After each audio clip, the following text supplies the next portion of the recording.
नमस्कार प्यारे बच्चों, कैसे हैं सभी। उम्मीद करती हूँ आप सभी ठीक होंगे। बच्चों, मैं गीता हिंदी कक्षा में आपका एक बार फिर से स्वागत करती हूँ। आज हम पढ़ने जा रहे हैं एक नया अध्याय, लेकिन इसको जानने से पहले अरे ये क्या हुआ, टप टप टप, अरे बारिश बारिश, अरे देखो क्या कहता है, बारिश हो रही है। और देखिए तो ये क्या कहता है, ये कहता है बरसात हो रही है। बारिश हो रही है, बरसात हो रही है, बात तो एक ही है ना, दोनों का अर्थ एक ही है बच्चों।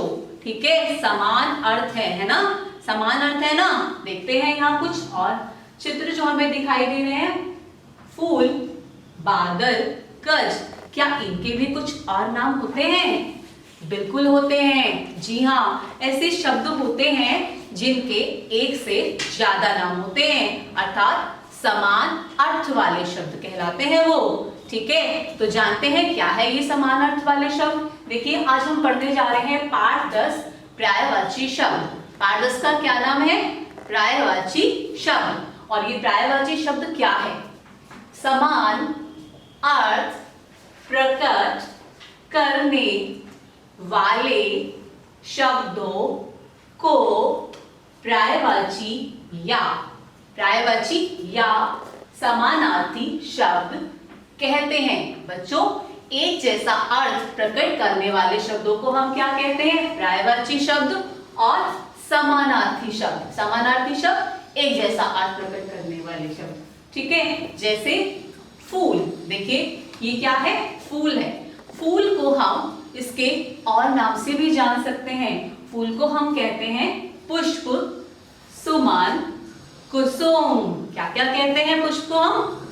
पुष्प को हम फूल कहते हैं, सुमन कहते हैं, कुसुम कहते हैं। और आपसे हम ऐसे भी पूछ सकते हैं कि कुसुम को क्या कहते हैं, तो आप बता सकते हैं कि कुसुम को हम कहते हैं फूल, पुष्प, सुमन। ठीक है, इसके एक से ज्यादा नाम हो सकते हैं। इसी तरह से यहाँ है बादल।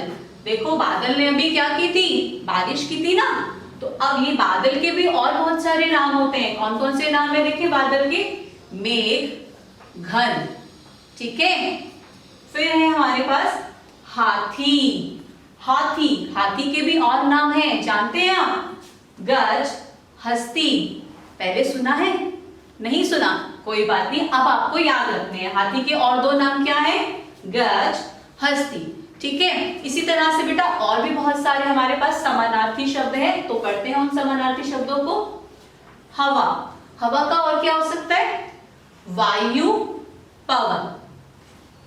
हवा का क्या हो सकता है और समानार्थी शब्द? वायु, पवन। आपको सिर्फ एक बात ध्यान रखनी है, समानार्थी शब्द मतलब एक जैसा अर्थ बताने वाले शब्द। ठीक है, दिन का, वार, दिवस।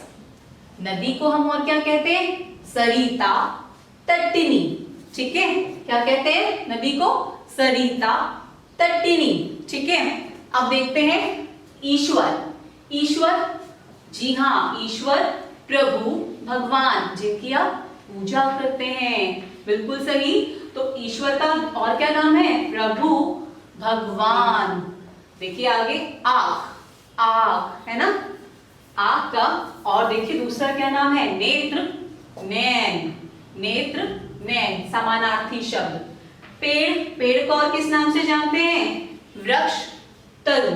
तो ये थे हमारे समानार्थी शब्द, यानी कि हम इनको और क्या कहते हैं? पर्यायवाची शब्द। तो बेटा बहुत आसान है हमारा आज का ये अध्याय पर्यायवाची शब्द। सिर्फ आपको क्या करना है, तो इसकी डेफिनेशन यानी कि जो हमारी परिभाषा है बहुत आसान है। समान अर्थ प्रकट करने वाले, समान अर्थ एक जैसा अर्थ प्रकट करने वाले शब्दों को हम पर्यायवाची शब्द कहते हैं या फिर समानार्थी शब्द कहते हैं। और आपको ये डेफिनेशन के साथ साथ जो हमारे पर्यायवाची शब्द हैं वो भी अच्छे से लर्न करने हैं। कुछ समझ ना आने पर क्या करेंगे? अपनी मैम को कॉल करके